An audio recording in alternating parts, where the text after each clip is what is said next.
We're here to make a new type of news. New insights, new styles, and new topics every day. We are News Generation. Making news just for you. It's October 13th here in Seoul. I'm Shin-Yoon, and this is News Generation, where we make the news at Arirang's very own open studio. Every morning, we'll discuss the top issues and latest current affairs affecting people in their 20s and 30s. Joining me in the studio is Kim Xiang. Happy Friday, everyone. Happy Friday, and Jessica Dainong. Happy Friday, everyone. Now, both are here to speak on behalf of people in their 20s and 30s. As usual, let's start with our news feed, which covers different hashtags and news items that have been trending on social media over the past 24 hours. The siblings to Fubao, the first panda born in Korea through natural breeding, finally have names. The twins born this July will be called Ribao and Huibao. Ribao means wise gem and Huibao means shiny jewel. Everland, home to this panda family, has been holding a naming campaign from August. A total of 500,000 people voted online and offline to choose the panda sisters' names. Moving on, we're months ahead of Christmas, and Jeju World Heritage Headquarters has designated the Korean fir to be the epitome of a perfect Christmas tree. The Korean fir is a native species to Korea that also grows on Hallasan Mountain on Jeju Island, and this specific species is the ancestor to the famous Christmas tree known as Abies koreana. Officials will now choose which specific tree they'll use to collect specimens, and the purpose of doing this is to better conserve the endangered Korean fir. And moving on to news related to the Israel-Hamas war. American and Israeli parents have been told to erase social media apps on their kids' phones. They received this warning after the Palestinian militant group Hamas threatened to kill an Israeli hostage with every Israeli bombing of civilians. And officials believe they'll soon broadcast these executions in audio or video form on social media. And officials have asked that parents make sure their children don't access graphic images for the sake of their mental health. Now, here in the studio, what do you think of this measure? You know, it's such a tricky question because I do know that there is a lot of, insidious and criminal acts that are happening right now. And, children are completely exposed to it without any filters if there is no intervention.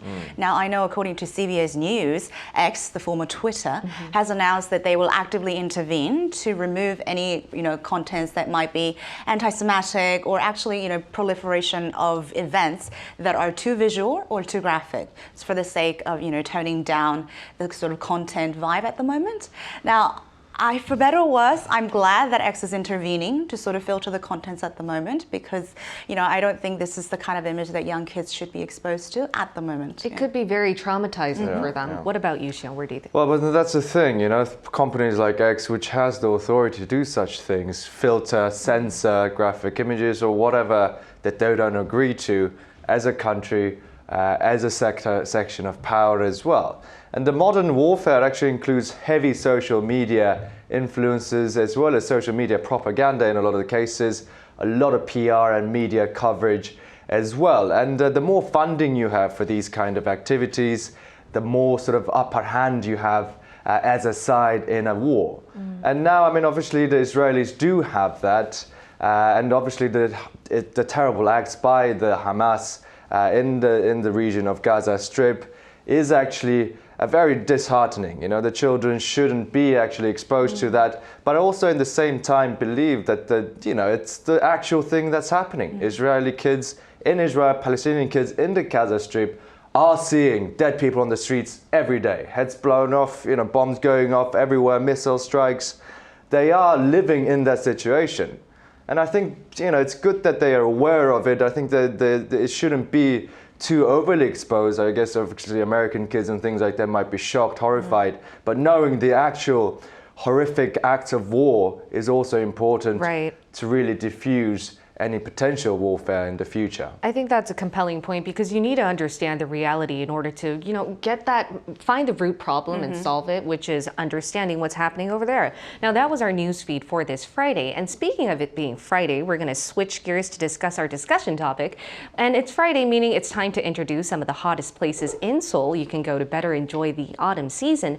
And today we're going to take you around Seoul's traditional palaces. And this is on many millennials and Gen Z's bucket list during this time of the year, right, Cheska? Yes, and the weather honestly could not get better than this. We went on a tour as well. But I mean, Korean fall is known for the sky to be high and the livestock to be rich. It's just a perfect time to go out of these outings. And especially in South Korea, going to these palaces where it's exquisite both night and day, it's just a beautiful, beautiful outing to go with family and friends. Definitely. And actually, I've learned something recently, and they're hosting these experiences that you can do, and it's called 생과방. 생과방, yeah. So it's a tea dining experience. It's very popular, right? Is it- For the do you know? tickets. Yeah, I've heard about it. I actually had to research Oh, when I yeah? was preparing for this segment. But you get this royal tea set that the kings and queens of the Joseon dynasty would have. You get to like sit in the palace, pretend that you're one of the royals. Yeah. But it's impossible to get tickets, no? Yeah, apparently it's only like $15, and almost 80% of the people that are, lining up to buy tickets are under 30. So it just shows how incredibly popular these events are to millennials and Gen Z. Yeah, a lot of people are going through lines of ticketing, like online ticketing, in order to enjoy that Like even experience. Xiong knows, Big like competition. Exactly. And Xiang, why don't you introduce how many royal palaces are in the capital? Right, I mean, there are many, many palaces in Korea. I mean, especially its historical capital, Seoul, is filled with glorious and breathtaking palaces. So Seoul has been the capital of Korea for almost 630 years, since 1394. And when the first king of Joseon dynasty, Taejo Iseongge, actually seek for a new capital, and the Seoul right now was called Hanyang initially. The first palace to be constructed in what is now Seoul is Gyeonbokgung Palace, or Gyeonbokgung in Korean, as gung means a palace, which was completed in 1395. There are 5 main historic palaces in Seoul. Let me introduce them to you. If you look at the map on the screen, you will see Gyeongbokgung, which I was just talking about. Gyeongbokgung has its own subway station as well, which is on line 3. To the southwest of Gyeongbokgung is Gyeongigung. And close by is Deoksugung, which can be accessed by Seoul City Hall subway station on line 2 as well. To the east of Gyeongbokgung is Changdeokgung and Changgyeonggung, which you'll actually see some more footages later. Yes. We were there, Cheska and I also, Yeon, which are on the same compound and also renowned for their beautiful gardens on the palace grounds. And we'll take you around all these 5 royal palaces here in the capital, but let's start with Gyeongbokgung. And Cheska, would you like to introduce the first Oh, one? I'm so excited. And I think Gyeongbokgung definitely is a very popular site Exactly. for, I think, all the right reasons. I mean, if you're touring, if you're a tourist, I mean, I even bring my international friends. The first place that I go to It's a landmark. I know. I mean, even the gate, when you look at the gate, just the entrance itself is so grand and so beautiful. Just look at that. It's just a masterpiece. And they have these guards that stand at the post of these gates, and you can see a ceremony of the guards changing. It's a beautiful day, and you can see many, many visitors and foreigners coming and going. They have a place where you can see the royal seat, where the kings used to sit and roam around. And as you can see, people go around wearing beautiful hanbok, and it became extremely famous after Gucci did a fashion show here, which I thought was quite exquisite. It was like a modern meets traditional. And also BTS when they performed for the Jimmy Fallon show. Right. It was a beautiful performance. And you can also tour at night, showing the beautiful, beautiful, exquisite night views. And if you wear hanbok, you actually can go for free. Yes. So that's something that I would definitely encourage a lot of people to do. People take a lot of photos. It's a great, great site for couples, friends. I mean, or just walk by yourself. It's just such a nice day. It's such It a nice is. place to go on a nice day, especially in the autumn time. Have you ever been to Gyeongbokgung, Xiang? I have, and the gate we're talking about is Gwanghwamun, which is the iconic sort of landmark. is. When you enter Seoul, Seoul actually is covered by a few different gates all around, which was the old places of entrance, into the actual city that's protected by the castle walls. And Gwanghwamun obviously is a huge tourist spot. Some of my friends are in town as well, and they're staying just by Gwanghwamun. And I've been actually going towards them, and you can see the statue of the King Sejong who made the Korean language, Lee Sun-shin, an admiral who fought off many bit difficult walls as well. So definitely a spot to visit. Yeah, and before we show you some other palaces in Seoul, let's introduce to our viewers about a way to liven up their experience. And Cheska, you briefly mentioned this. A lot of young people decide to rent hanbok, also known as traditional Korean clothing, which are available near the palaces. And as you also mentioned, if you wear these hanbok to these palaces, you can enjoy the palace for free. And it also feels like you're traveling back in time to the Joseon dynasty. And get photos, which is a great plus. Exactly, Yeah, the yeah. photos are amazing. And you two actually had the experience of wearing hanbok and going to a palace, which we'll show you in a bit. But Xiong, before we hear about your experience, why don't you briefly explain to us what hanbok is and the types there are? Yeah, I mean, so hanbok is a traditional Korean attire that has a rich history of over 1,600 years. Traditionally, hanbok consists of jeolgori, a shirt-like garment that covers the top half of the body, and chima, which is a skirt for the ladies, and baji, trousers for men. Which the Korean men trousers boast quite a roomy legs with tapered ankles, allowing for the maximum comfort as well as practical usage. So none of the end of your trousers don't drag along or anything. And hanbok is actually made from linen, hemp fabrics, as well as silk, depending on your social class or the occasion. And we have things like the turumagi, a sort of a coat-like dressing, which is actually absolutely gorgeous. Really gorgeous. And it was actually been a while since I tried on a hanbok. Right. And you were very So happy, I remember. You I wanted was to so buy happy. one. I didn't know I'd have such a great time. I was like, I have to get changed and everything. I also had a morning show that day, and I was like, But then it was a lovely experience. The renting was a nice, pleasurable experience as well, going through different types of hanbok we saw. And as we saw, we actually saw some modern hanboks. Yes. Which is different from the traditional ones with the silhouette, the type of patterns they have on it, is the new modern type of looks, like Cheska's wearing here, more Right. simplified versions a lot of the times. Modern hanbok that you can Yes. wear in your daily lives, because as Exactly, you mentioned, yeah. Xiong, like traditional hanbok, not a lot of Koreans wear it on a daily basis. If you go to work, not a lot of people go And it's with that on. difficult to take care of them because they're made out of linen, sort of more Exactly. difficult fabrics. But this one, it will be most likely made out of cotton and things like that, and you can more wear it, easily. Yeah, in your daily life. done, Whereas yeah. traditional hanbok you'd be wearing mostly at weddings or really important occasions with your family members over national holidays. And Cheska, you and Xiong actually wore hanbok, so I know we have a video prepared for you. So tell us about your experience and what you liked the most about it. Oh my God, I mean, I had such a blast, thanks to Yeon also. When we walked into Hanboknam, which was one of the many rental places that was very near the Hanok Palace, it boasted huge selection of hanbok. Here, Xiong and I were just having so much fun looking at different selections. Yeah. And especially if you go with friends, I think it's kind of fun to match. So I kind of try to match with Xiong's color. We also saw a lot of international couples and families that came, did. right? Yeah, yeah. They were matching colors and like little girls and moms and friends, and you can literally style everything from head to toe. Exactly, So yeah. from hair ornaments to shoes to bags, they equip you with everything. And Different headgears as well. Headgears, they do your hair, makeup, and also I think it was really nice because it was so close to the palace that you don't need to walk too far. exactly, I think we walked what, like 2 minutes? Like 2-3 from minutes. the Yeah, little no, place it's to the right palace. outside It was the palace. nothing. Yeah. And there's many Right. on those streets as well. And Xiong, you wore hanbok, and which palace did you go to? So we went to Cheongdeokgung, the second oldest palace in Seoul. Cheongdeok Palace was built in 1405 by King Taejong, the third ruler of Joseon. And from 1610, it actually became the primary palace for about 270 years, where 13 kings, including the last monarch, dealt with state affairs. It's also a UNESCO World Heritage Site and the most well-preserved palace of all the royal palaces from the Joseon dynasty. There is, so where the kings and their ministers discussed state affairs, how to reign over people, and also where the royal family would have resided. Cheongdeokgung also holds regular events called the Moonlight Travel, 달빛 기행. We might see some of the footages in a second.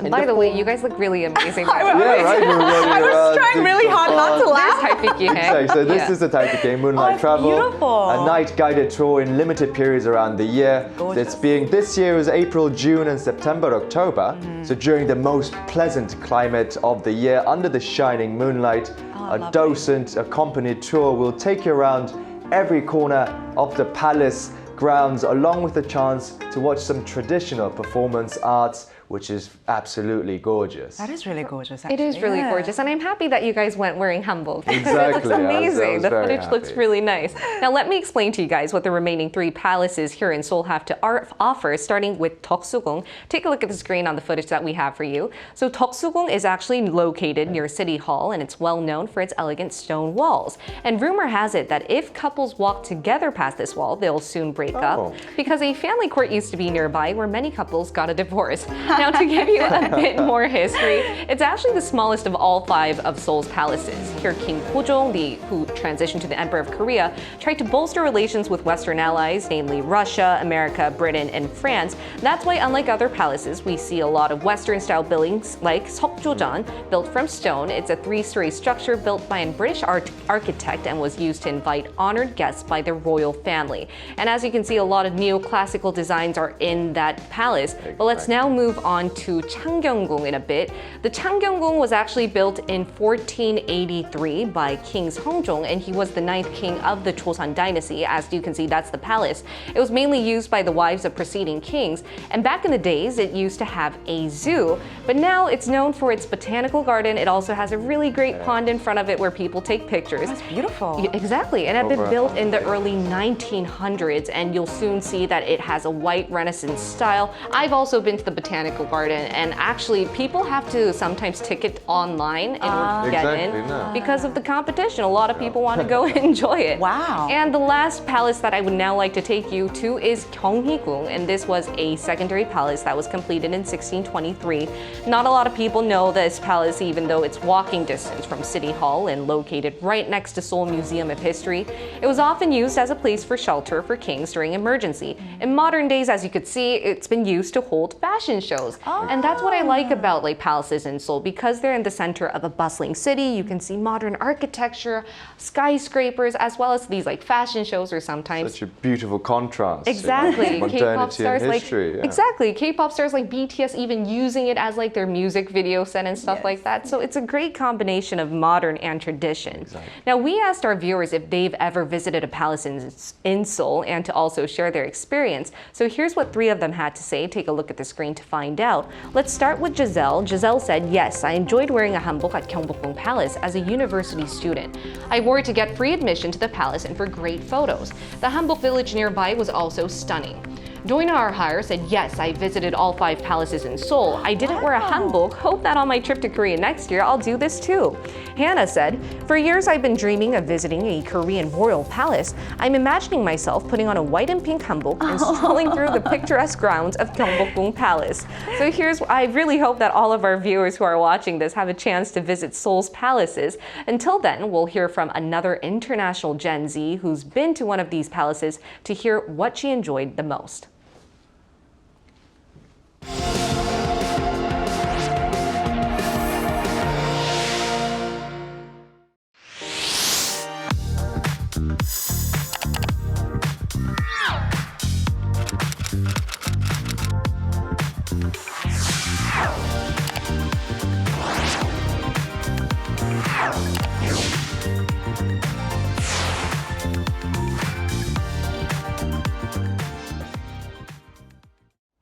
We're now going to talk to Elida Asmigel in our talks as a member of Gen Z from Germany who has been living in Korea for 3 years. Elida will share her experience visiting some of Seoul's main palaces. Welcome. Good morning, Elida. Hello. Hello. All right, Hi, good Elida. morning. So you've been here for 3 years now. Which palace in Seoul did you go to, and did you wear hanbok as well? Of course I did. I mean, I can't really miss it out, right? So for the first time when I came to Korea, of course I've been to Gyeongbokgung, because Gyeongbokgung was the most famous one that I found out when I searched for it. And the moment I went there, I heard that if you wear a hanbok, you can actually get free entry. So it was actually a win-win for me, because I wanted to wear that and enter the palace. So I wore the hanbok and went in, and it was really, oh my God, that picture, exactly. So I wanted to be the queen first. So the first time I went there, I got to wear the hanbok of a queen. And then the next time I went there, I thought maybe I can change the colors. So I went to wear a modern hanbok or a pink hanbok. So every time I visit there, I think it doesn't feel like I went there for the first time. Like every time I go there, I can wear a new hanbok. So it's a new experience every time I go. Exactly. And So then what was secondly, your... I've been also to the Gyeongbokgung, I guess.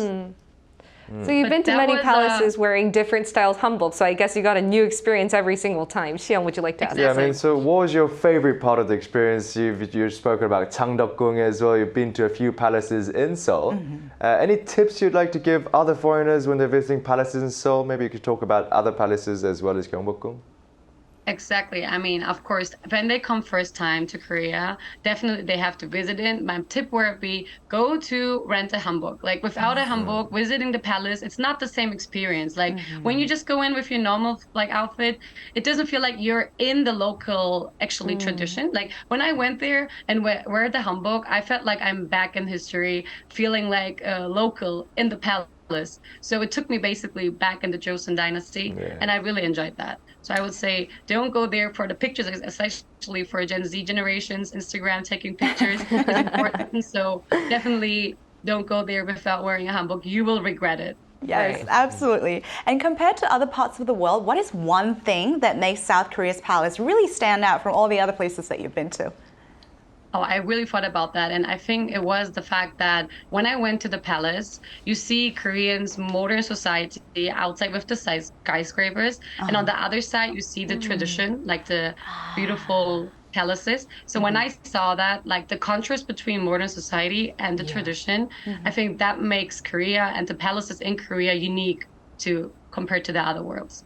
Yeah, it's really, I think that's the highlight because it's located in the center of Seoul, the capital. Thank you so much, Elida. It was a pleasure talking to you today. Thank you. Thank you, Elida. Thank you too.